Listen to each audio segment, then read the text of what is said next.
పాకిస్తాన్ నిన్న నైట్ మన ఇండియా మీద అటాక్ చేయాలని చూసింది. 15 లొకేషన్స్ లో డ్రోన్స్ అదేవిధంగా మిసైల్స్ పంపడం జరిగింది. దానికి మన Indian army S-400 air defence వాడడం వలన ఆ మిసైల్స్ ఆ డ్రోన్స్ ని న్యూట్రలైజ్ చేయడం జరిగింది. సో అవి గాలిలోనే పేల్చేయడం జరిగింది. జమ్మూ కాశ్మీర్ ఒక ఏరియా మొత్తానికి ఏం ఎఫెక్ట్ కాకుండా ఇది సేవ్ చేయడం జరిగింది. దీని ముఖ్యంగా థ్యాంక్స్ చెప్పుకోవాల్సింది రష్యాకి. ఎందుకంటే రష్యా మనకి అడ్వాన్స్ టెక్నాలజీ కలిగిన S-400 ఎయిర్ డిఫెన్స్ ని ఇవ్వడం వలన జమ్మూ కాశ్మీర్ సేఫ్ గా ఉంచుకోవడం జరిగింది. అయితే ఇలాంటి 15 లొకేషన్స్ ఏవేవంటే అవంతిపూర్, శ్రీనగర్, జమ్మూ, పఠాన్కోట్, అమృత్సర్, కపుతాలా, జలంధర్, లుధియానా, అడంపూర్, బటిండా, చండీగఢ్, నల్, పలౌడి, ఉత్తర్లై, గుజరాత్ అండ్ పంజాబ్ ఇలాంటి 15 లొకేషన్స్ లో పాకిస్తాన్ అటాక్ చేయాలని చూసింది. దానికి మన ఇండియన్ ఆర్మీ కౌంటర్ గా S-400 యూజ్ చేసి టోటల్ గా వాటిని న్యూట్రలైజ్ చేయడం జరిగింది. ఇండియన్ ఆర్మీకి హ్యాట్స్ ఆఫ్. సో అదే విధంగా మన ఆంధ్రప్రదేశ్ కి చెందిన తెలుగు సోల్జర్ మురళీ నాయక్ గారు పాకిస్తాన్ కాల్పుల్లో వీరమరణం పొందడం జరిగింది. ఆయన యొక్క ఆత్మశాంతి చేకూరాలని కోరుకుందాం. అయితే ఈయన కల్లితాండ విలేజ్ అండర్ గడ్డమతాండ పంచాయత్ గోరంట్ల మండలం శ్రీ సత్యసాయి డిస్టిక్ చెందిన సోల్జర్ మురళీ నాయక్ గారు వీరమరణం పొందడం జరిగింది. అయితే S-400 ఎయిర్ డిఫెన్స్ అనేది ఏ విధంగా వర్క్ అవుతుందంటే ఇది మిసైల్స్, డ్రోన్స్ ని, ఎయిర్ క్రాఫ్ట్స్ ని, క్రూజ్ మిసైల్స్ అదే విధంగా బాలిస్టిక్ మిసైల్స్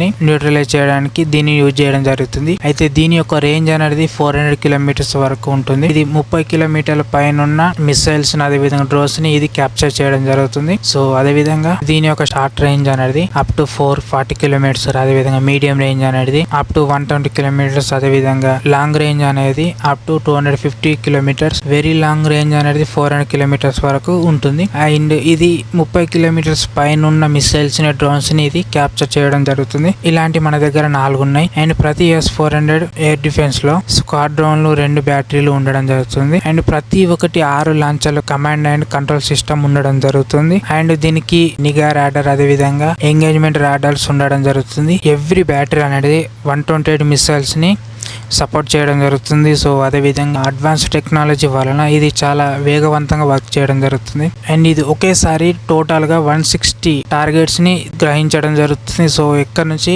వస్తున్నాయని కూడా ఇది వెంటనే గ్రహించడం జరుగుతుంది. ఎట్ ఏ టైమ్ లో ఇది 72 లక్షలను ఎదుర్కోవడం జరుగుతుంది. సో ఈ విధంగా ఈ S-400 వర్క్ చేయడం జరుగుతుంది. అలాగే ఈ S-400 అనేది పాకిస్తాన్ నుంచి వచ్చిన 15 మిసైల్స్ ని న్యూట్రలైజ్ చేయడం జరిగింది. సో దానికి మనం సేఫ్ గా ఉండడం జరిగింది. మన 2014 దీన్ని రష్యా నుంచి అగ్రిమెంట్ చేసుకోవడం జరిగింది. అయితే ఇప్పటికి మన దగ్గర 4 ఉన్నాయి. అండ్ ఇంకోటి కూడా రావడం జరుగుతుంది. సో అదే విధంగా దీనికి మన ఇండియా గవర్నమెంట్ 5.4 బిలియన్స్ అగ్రిమెంట్ తీసుకోవడం జరిగింది రష్యా నుంచి. సో అదే విధంగా ఇండియాకి హ్యాట్స్ ఆఫ్. ఎందుకంటే ఈ S-400 యూజ్ చేయడం వలన మనం జమ్మూ కాశ్మీర్ అదేవిధంగా పంజాబ్, చండీగఢ్ ని సేఫ్ గా ఉంచుకోవడం జరిగింది. అడ్వాన్స్ టెక్నాలజీ కలిగిన మన దగ్గర జెట్స్ అదే విధంగా చాలా ఉన్నాయి. ఏం ప్రాబ్లం లేదు. మన ఇండియా గవర్నమెంట్ చూసుకోవడం జరుగుతుంది. టెన్షన్ పడకండి. ఓకే. అండ్ ఫేక్ ఇన్ఫర్మేషన్ ని, ఫేక్ న్యూస్ ని అస్సలు నమ్మకండి. అండ్ అఫీషియల్స్ గవర్నమెంట్ చెప్పింది అదే విధంగా ఆర్మీ వాళ్ళు, ఎయిర్ ఫోర్స్ వాళ్ళు అదే విధంగా డిఫెన్స్ వాళ్ళు, పోలీస్ వాళ్ళు చెప్పింది మాత్రమే నమ్మండి. ఫేక్ ఇన్ఫర్మేషన్ సోషల్ మీడియాలో చాలా రావడం జరుగుతుంది. అండ్ ఆల్సో అమృత్సర్ చెందిన డిప్యూటీ కమిషనర్ గారు మార్నింగ్ 5 o'clock కి అక్కడ ఉన్న సిటీస్ కి అదే విధంగా విలేజెస్ కి ఇన్ఫార్మ్ చేయడం జరిగింది. మేము చెప్పేదాకా ఇంట్లో నుంచి బయటకు రాకండి. సో దాని తర్వాత మేము చెప్పిన తర్వాత బయటకు రండి అని ఇన్ఫార్మ్ చేయడం జరిగింది. దాని తర్వాత వాళ్ళు మొత్తం సర్చ్ చేసిన తర్వాత ఆల్ ఓకే అని తెలిసిన తర్వాతనే అందరూ బయటకు రండి అనుకున్న ఈ ఆఫీసర్ చెప్పడం జరిగింది. ఇండియాలో ఉన్న నార్త్ సైడ్ టోటల్ గా 27 ఎయిర్పోర్ట్స్ క్లోజ్ చేయడం జరిగింది. అండ్ 430 ఏరోప్లేన్స్ క్యాన్సిల్ చేయడం జరిగింది. సో అదే విధంగా నార్త్ సైడ్ ఉన్న ఏరోప్లేన్స్ అనేది స్టాప్ చేయడం జరిగింది. అదే విధంగా ఇంటర్నేషనల్ ఫ్లైట్స్ కూడా వాటి యొక్క డైరెక్షన్ ని మార్చడం జరిగింది. ఈ డైరెక్షన్ వలన కొద్దిగా మనకి టికెట్స్ రేట్స్ పెరగడం జరుగుతుంది. అదే విధంగా దాని యొక్క సమయం కూడా కొద్దిగా పెరగడం జరుగుతుంది. కానీ మనం సేఫ్ గా వెళ్లి రావడం జరుగుతుంది. ఈ విధంగా ఎయిర్పోర్ట్ అథారిటీ ఆఫ్ ఇండియా వాళ్ళు డిక్లేర్ చేయడం జరిగింది. లేహ్, చండీగఢ్ అదే విధంగా అమృత్సర్, జోధ్పూర్ వంటి కేంద్రాలలో ఎయిర్పోర్ట్స్ ని క్లోజ్ చేయడం జరిగింది. వెస్టర్న్ ఇండియా సైడ్ ఉన్న ఎయిర్పోర్ట్స్ కూడా వాటి యొక్క డైరెక్షన్ మార్చడం జరిగింది. అదే విధంగా ఇంటర్నేషనల్ ఎయిర్పోర్ట్స్ కి వెళ్లే ఫ్లైట్స్ ని కూడా కొద్దిగా వాటి యొక్క డైరెక్షన్ మార్చడం జరిగింది. అందులో యునైటెడ్ ఎయిర్లైన్స్ అదే విధంగా కొరియా ఎయిర్లైన్స్, లుఫ్తానా వంటి ఎయిర్లైన్స్ వాటి యొక్క